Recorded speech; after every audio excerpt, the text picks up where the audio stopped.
पता है कि गांधारी के श्राप के चलते जैसे ही द्वारका नगरी डूबी, श्री कृष्ण ने भी अपना देह त्याग दिया। पर क्या आपने कभी सोचा है कि श्री कृष्ण की प्रिय, उनके दिल के सबसे करीब राधा रानी की मृत्यु कैसे हुई? आखिर उनकी अंतिम इच्छा क्या थी और उन्होंने श्री कृष्ण से ऐसा क्या मांग डाला जो आज भी चर्चा का विषय है? ये एक ऐसी प्रेम कहानी है जो समय से भी परे है। ये वो बंधन है जो तन से नहीं, आत्माओं से जुड़ा हुआ है। तो दोस्तों, आज हम जानेंगे राधा रानी की मृत्यु का असली रहस्य और उनकी अंतिम इच्छा की अनसुनी मगर रोचक कथा जो आपको हैरान कर देगी। आज की वीडियो अत्यंत ही ज्ञानपूर्वक और प्रेरणादायक है, इसलिए इस कथा और इस रहस्य को समझने के लिए वीडियो को पूरा जरूर देखें, क्योंकि इस कथा को पूरा सुनने से आपका जीवन सफल हो जाएगा। तो चलिए इस रहस्यमयी कथा को शुरू करते हैं। लेकिन उससे पहले अगर आप चैनल पर नए हैं तो वीडियो को लाइक करके चैनल को सब्सक्राइब जरूर कर लें और कमेंट में लिखें राधे राधे। बरसाने की वह पुरानी पगडंडियां जहां पर कभी श्री कृष्ण अपनी लीलाएं किया करते थे, आज भी वहां एक गूंज बाकी थी, प्रेम की, हंसी की, बांसुरी की और उस दुख की जिसने युगों से प्रेमियों को जिंदा रखा है। पर इस कहानी की शुरुआत न तो बरसाने की उन गलियों से होती है और न ही वृंदावन से। इस कथा की शुरुआत होती है एक कुंज से, जहां वृद्धा हो चुकी राधा अपने अंतिम समय की प्रतीक्षा कर रही थी। अब वो पुरानी वाली राधा नहीं रही, अब वो वृद्धा हो चुकी थी। उनका शरीर झुक चुका था, लेकिन आज भी उनका हृदय उसी किशोरी राधा का था जो केवल श्री कृष्ण के लिए धड़कता था। उनके चेहरे पर झुर्रियां आ चुकी थी, लेकिन आज भी जब कोई बांसुरी बजाता तो उनके चेहरे पर रौनक आ जाती, एक हंसी सी छा जाती, मानो पुरानी यादें ताजा हो गई हों।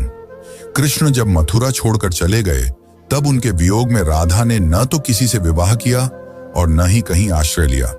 वे अकेली ही वृंदावन के एक एकांत कुंज में रहने लगी। उनका दिनचर्या हर दिन सामान्य रहता था। वे सूर्योदय के साथ उठती और यमुना के तट पर जाकर जल अर्पण करती, जिसके पश्चात वे वापस कुटिया में लौट जाती और दिन भर श्री कृष्ण के आने का इंतजार करती, मानो उन्हें पूरा विश्वास हो कि श्री कृष्ण एक दिन उनसे मिलने जरूर आएंगे। गांव वाले राधा को साध्वी समझते थे। उन्हें उनके बारे में कुछ नहीं पता था। वे नहीं जानते थे कि वह कौन है और कहां से आई हैं, पर सभी को यह बात पता थी कि वह जो भी हो, वह अपना सब कुछ केवल और केवल श्री कृष्ण को मानती है। एक दिन राधा अपने दैनिक दिनचर्या के तहत यमुना के तट पर जल अर्पण कर रही थी। तभी उन्होंने अचानक आसमान की ओर देखा। हवा में सन्नाटा सा छा गया और उनके हृदय में एक कंपी सी दौड़ गई, मानो पूरा ब्रह्मांड उन्हें कुछ कहना चाह रहा हो। और उसी दिन शाम को वे अपनी कुटिया के बाहर तुलसी के पौधे के पास बैठ गईं और उन्हें प्रणाम करते हुए कहा कि अब मेरे जाने का समय आ गया है, पर मैं यूं ही नहीं जाऊंगी। मैं तब तक नहीं जाऊंगी जब तक स्वयं श्री कृष्ण मुझे विदा न कर दें। राधा ने कहा कि मैं अपना देह तभी त्यागूंगी जब श्री कृष्ण अपने साक्षात रूप में मेरे सामने आएंगे और प्रेम से मेरा नाम पुकारेंगे, राधे। उनकी यह इच्छा सुनकर गांव वाले चौंक गए और सोच में पड़ गए कि आखिर इतने बड़े राजा इस वृद्ध महिला से मिलने क्यों आएंगे। पर किसी ने भी राधा की भक्ति पर संदेह नहीं किया, क्योंकि उन्होंने जीवन भर सिर्फ प्रेम की परिभाषा को जिया था। उनके मन में श्री कृष्ण का अद्भुत प्रेम था और दूसरी तरफ द्वारका में बैठे श्री कृष्ण, जिनके पास सब कुछ था, पर फिर भी उनका दिल आज सूनापन झेल रहा था। कहते हैं ना कि सब कुछ पाकर भी आदमी के पास कुछ नहीं होता। आज श्री कृष्ण की हालत भी वैसी ही थी, लेकिन उन्हें अब अंदर से एक खिंचाव सा महसूस हो रहा था। उन्होंने अपनी आंखें बंद की और राधा की पुकार उनके कानों में गूंज पड़ी। इस पल श्री कृष्ण की आंखों में आंसू थे, पर हृदय में सुकून।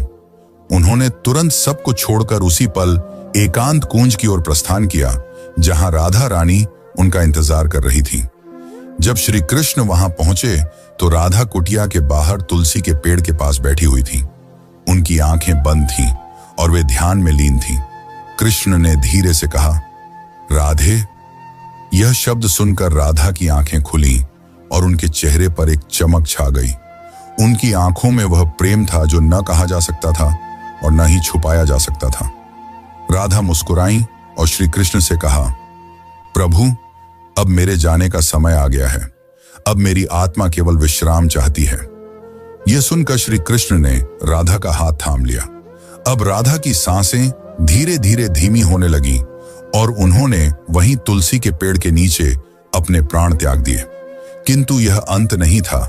इसी पल वह रहस्य ने जन्म लिया जिसे सुनकर आप चौंक जाएंगे।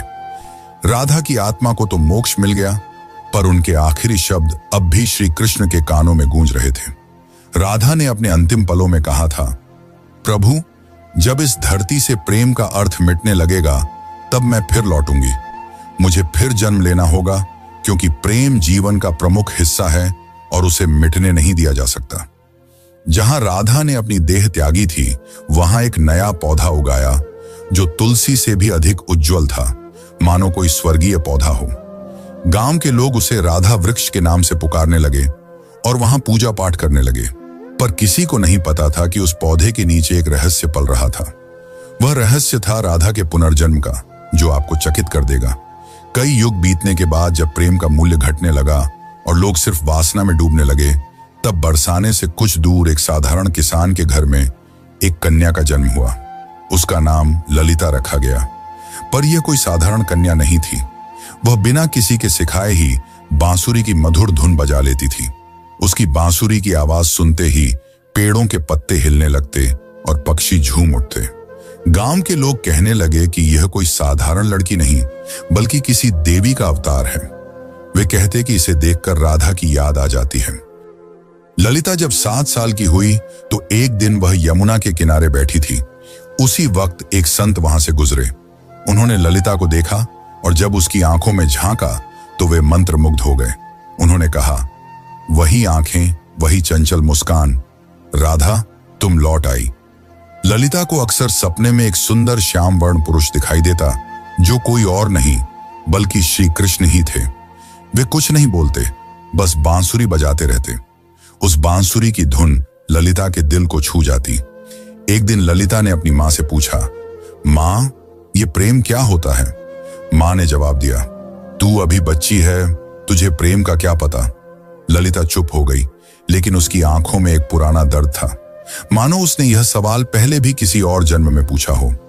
जब ललिता 13 साल की हो गई तो एक दिन वह यमुना तट के पास बैठकर बांसुरी बजा रही थी कि तभी अचानक उसकी बांसुरी से अलग धुन निकलने लगी। वही धुन जो श्री कृष्ण उनके सपनों में आकर बजाया करते थे। अचानक वहां की जमीन थोड़ी सी फटी और एक मूर्ति सी दिखाई दी। ललिता ने उस मूर्ति को निकाला। वह मूर्ति एक स्त्री की थी जिसने बांसुरी पकड़ी हुई थी। जैसे ही ललिता ने उस मूर्ति को अपने हाथ में उठाया, उस मूर्ति से एक दिव्य आवाज निकली जिसने कहा, तुम लौट आई राधे। ललिता चौंक गई। आखिर यह कौन थी और क्यों उसका नाम राधे पुकारा जा रहा था? तो चलिए जानते अब आगे की कथा, जो और भी रोमांचक और रहस्यमयी है। लेकिन उससे पहले अगर वीडियो अच्छी लग रही हो तो इसे लाइक करके कमेंट में राधे कृष्ण जरूर लिखें। उस दिन के बाद ललिता का व्यवहार बदलता जा रहा था। अब वह गहराइयों में सोचने लगी थी।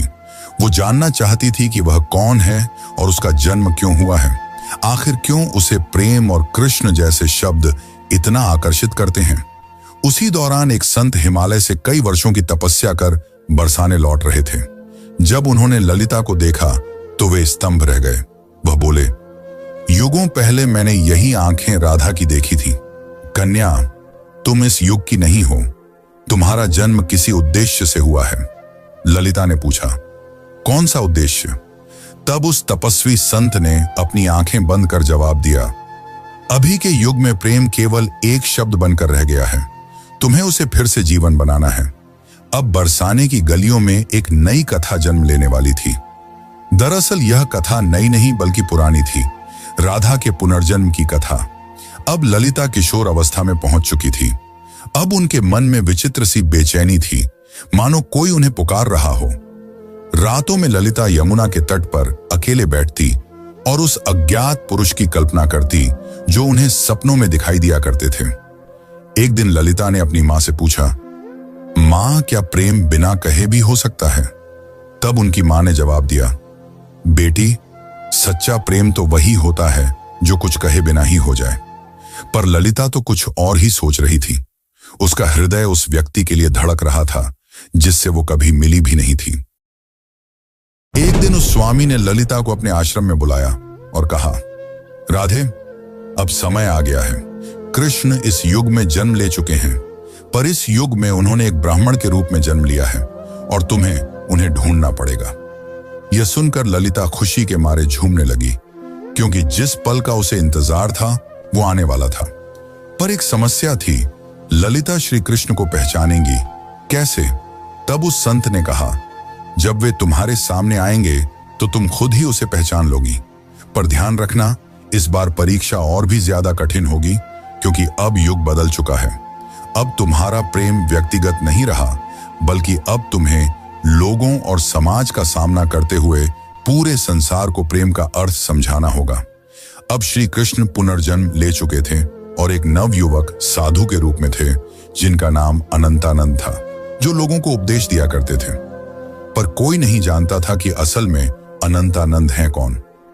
वे जब प्रवचन देते तो प्रेम की ऐसी वाणी बोलते कि लोग रो पड़ते थे। वे कहते थे, प्रेम केवल शरीर का नहीं बल्कि आत्मा का संबंध है। प्रेम का अर्थ ही है त्याग और समर्पण। पर अंदर से वे भी अधूरा सा महसूस करते थे। वे भी हर रात यमुना के तट पर जाकर बैठ जाते और उस अज्ञात स्त्री के स्वप्न में खो जाते। अब एक दिन संत के आदेशानुसार ललिता अपने माता पिता को प्रणाम कर अकेले ही अपने उस अज्ञात प्रेम की तलाश में निकल पड़ी। उनके हाथ में केवल एक छोटी सी बांसुरी थी और मन में दृढ़ निश्चय। वे गांव-गांव घूमती, कभी कथा सुनती तो कभी कई साधुओं से मिलती, इस उम्मीद में कि उसे उसका प्रेम मिल जाए। पर किसी साधु में वह तेज नहीं था जिसकी तलाश ललिता को थी। एक दिन उसे एक वृद्ध महिला मिली, जिसने उससे पूछा, बेटी, तुम इधर उधर क्यों भटक रही हो? तब ललिता ने कहा, मुझे किसी की तलाश है। उस वृद्ध महिला ने ललिता में राधा सा तेज देखा और उसे सुझाव दिया, बेटी, तुम अपनी यह बांसुरी बजाओ। जो तुम्हारे लिए बना होगा वह स्वयं ही धुन सुनकर तुम्हारे पास खींचा चला आएगा।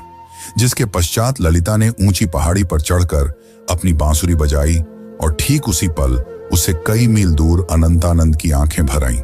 ललिता अब तक 8 गांव पार कर चुकी थी। हर गांव में वह अपनी बांसुरी बजाती, मगर अब तक उसे वह नहीं मिल पाया था जिसकी उसे तलाश थी। ललिता को अनंतानंद के आसपास होने का एहसास होता, मगर वह उसे ढूंढ नहीं पा रही थी। अब वह थक चुकी थी, जिसके बाद उसने प्रण लिया कि यदि अगली पूर्णिमा की रात तक उसे वह नहीं मिला तो वह यमुना में कूदकर अपनी जान दे देगी। उस दिन आखिरी बार ललिता ने बांसुरी बजाई।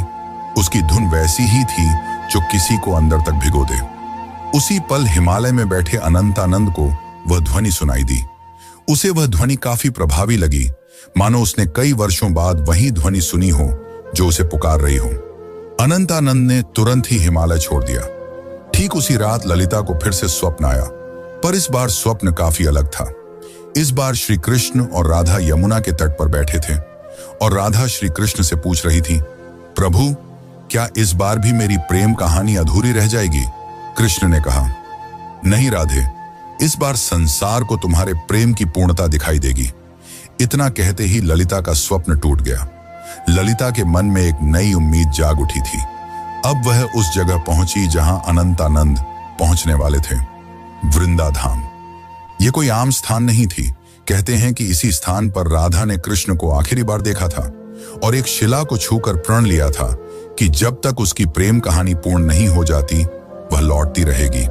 उस समय वृंदाधाम में एक कथा हो रही थी और उस कथा के वाचक कोई और नहीं बल्कि स्वयं अनंतानंद थे।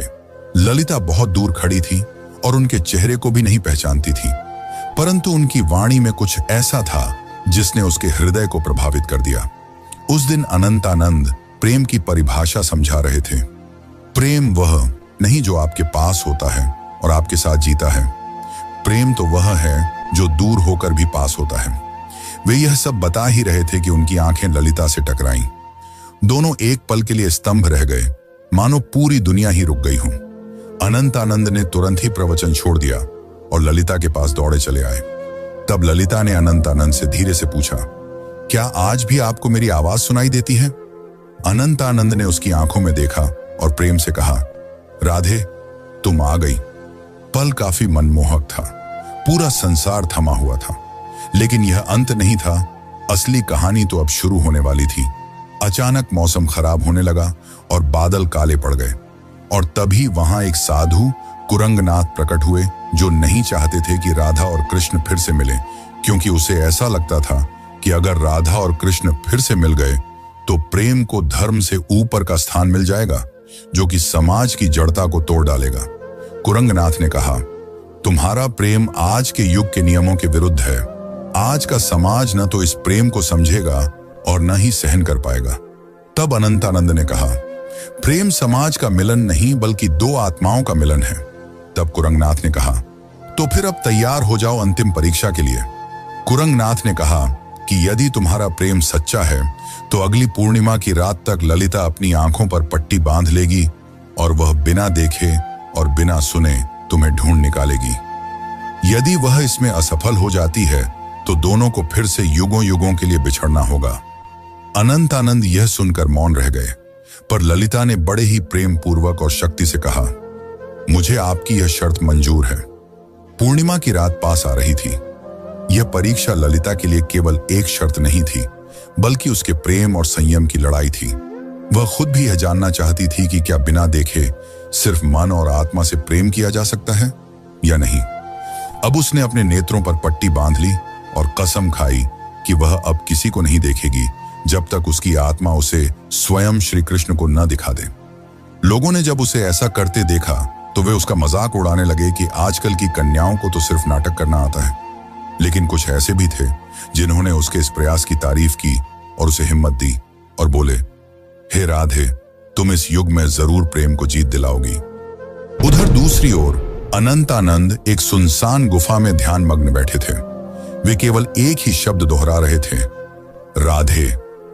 वे न कुछ खा रहे थे न पी रहे थे। उनके शिष्य इस दृश्य को देखकर घबरा गए और बोले, गुरुदेव, यदि ऐसे ही चलता रहा तो आप जीवित नहीं बचेंगे। तब अनंतानंद ने मुस्कुराते हुए उत्तर दिया, मेरे प्राण तो केवल राधे में बसते हैं। इतना कहकर उन्होंने अपने शिष्यों को आदेश दिया कि यदि ललिता उनके बारे में पूछे तो उसे न उनका चेहरा बताया जाए, न ही उस स्थान का पता दिया जाए जहां वे ध्यान कर रहे हैं। वे भी जानना चाहते थे कि क्या इस युग में भी राधा केवल अपनी आत्मा की पुकार से उन्हें ढूंढ पाएगी। इधर ललिता अपनी आंखों पर पट्टी बांधे गांव-गांव भटक रही थी। वह अनेक साधुओं से मिलती और पूछती, क्या आप अनंतानंद हैं? पर उसे कुछ हासिल नहीं हो रहा था। कुछ साधुओं ने तो यहां तक झूठ बोलने की कोशिश की कि मैं ही अनंतानंद हूं, पर ललिता का हृदय उन्हें पहचान जाता। उनकी आवाज में वह माधुर्य नहीं था, न ही वह तेज था जो केवल आत्मा से पहचाना जा सकता था। एक बार एक साधु उनके पास आया जिसमें गजब का तेज था और जिसकी वाणी अत्यंत मधुर थी। उसने ललिता से कहा, मैं ही अनंतानंद हूं। यह सुनकर ललिता एक पल के लिए डगमगा गई, पर तुरंत ही उसे एहसास हो गया और उसने उस साधु से कहा, आप में तेज तो काफी है, पर आप वह आत्मा नहीं है जिसकी मुझे तलाश है। उसी क्षण उस साधु ने अपना भेष बदल लिया। दरअसल वह कुरंगनाथ ही था जिसने भ्रम फैलाने के लिए ऐसा किया था। अब कुरंगनाथ ने क्रोध में कहा, तू अब तक नहीं टूटी? आखिर किस प्रेम की बात करती है तू? इतना सुनकर ललिता ने कहा, मेरा प्रेम इस युग के बंधनों से मुक्त है, जिसे शब्दों में समझाना असंभव है। इतना सुनकर कुरंगनाथ वहां से चला गया। अब ललिता उस गुफा के पास पहुंच चुकी थी जहां अनंतानंद ध्यान मग्न थे।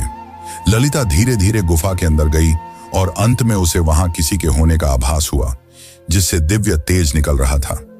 ललिता ने उन्हें पहचान लिया और उनके पास जाकर अपनी बांसुरी उनके पैरों में रख दी और कहा, मैं आपको देख नहीं सकती, पर मेरा हृदय काफी जोर से धड़क रहा है। क्या आप वही हैं जिनकी मुझे तलाश है? अनंतानंद ने बांसुरी उठाई और उसे बजाया, वही धुन जो ललिता को यमुना तट और अपने सपनों में सुनाई देती थी। फिर अनंतानंद ने उसकी पट्टी खोली और कहा, राधे, इस बार भी तुमने मुझे तन से नहीं, केवल अपने मन और आत्मा से पहचान लिया। वे दोनों रो पड़े। उनकी आंखों में कई सालों की थकान थी जो अब मिट रही थी। तभी वहां एक साधु आए और उन्होंने कहा, राधा और कृष्ण, तुम्हारा प्रेम संपूर्ण तभी माना जाएगा जब यह समाज इसे स्वीकार करेगा। जब इस समाज के सामने तुम्हारा प्रेम सत्य और पवित्र सिद्ध हो जाएगा, तभी तुम्हारा मिलन सफल होगा। राधा ने कहा, प्रेम तो किसी समाज के बंधन से मुक्त होता है उसे किसी के प्रमाण की जरूरत नहीं। लेकिन तभी अनंतानंद ने उसे समझाते हुए कहा, राधे, अब युग बदल गया है। अब यह समाज प्रेम की परिभाषा भूल चुका है। इतना कहकर अनंतानंद ने उस साधु से पूछा, आप ही बताइए कि हमें क्या करना होगा। उस साधु ने कहा, तुम्हें इस राज्य की राजसभा में सभी के सामने अपने प्रेम को स्वीकारना होगा। तुम्हें वहां राजा, पंडित और प्रजा सभी को यह बतलाना होगा कि एक ब्रह्मचर्य साधु और एक साध्वी भी प्रेम के बंधन में बंध कर धर्म के मार्ग पर चल सकते हैं। अगले दिन वे दोनों राजसभा में उपस्थित हुए। राजा ने कहा, हम यह क्या सुन रहे हैं कि एक साधु ने ब्रह्मचर्य को तोड़ा है। इतना सुनकर अनंतानंद ने उत्तर दिया, महाराज, मैंने कोई नियम नहीं तोड़ा, मैंने तो केवल अपने प्रेम को अपनाया है। तब अनंतानंद ने प्रेम को समझाते हुए कहा, प्रेम कोई काम वासना नहीं है, प्रेम तो आत्मा का मिलन है। जब आज से कई युग पहले राधा और कृष्ण ने प्रेम किया था, तब भी समाज ने यही कहा था, और जब वे जीवन भर समाज के कारण एक दूसरे से अलग रहे, फिर भी समाज चुप रहा। इतना कहते ही ललिता भी आगे बढ़कर बोली, मैंने केवल इन्हें तन से नहीं चाहा, बल्कि मन से भी चाहा है, और अपने प्रेम को साबित करने के लिए मैंने कड़ी परीक्षा भी दी है। और इसी दौरान ललिता ने कुरंगनाथ की वह कठिन परीक्षा के बारे में सबको बताया। इतना सुनकर राजा और सभा मौन रह गए। को राजा के फैसले का इंतजार था। राजा ने कहा, जब मैं छोटा था तब मेरी माँ मुझे राधा और कृष्ण की अमर प्रेम कहानी सुनाया करती थी, और जब मैं उनसे पूछता कि आखिर उन्होंने विवाह क्यों नहीं किया, तो मेरी माता चुप रह जाती। आज जाकर मुझे यह बात समझ में आ रही है कि विवाह तो समाज का नियम है, पर प्रेम आत्मा का। इसीलिए मैं इस प्रेम को स्वीकार करता हूं। तब से प्रेम की एक नई परिभाषा लिखी गई, और कई युगों पश्चात राधा और कृष्ण का मिलन फिर से संपूर्ण रूप से हो पाया। दोस्तों, अब हमारी कथा यहीं पर समाप्त होती है, लेकिन अगर आपको यह कथा अच्छी लगी हो तो कृपया करके वीडियो को लाइक करें और चैनल को सब्सक्राइब कर लें। यह आपके लिए तो एक पल का काम है, पर इससे हमारी काफी मदद हो जाती है। धन्यवाद।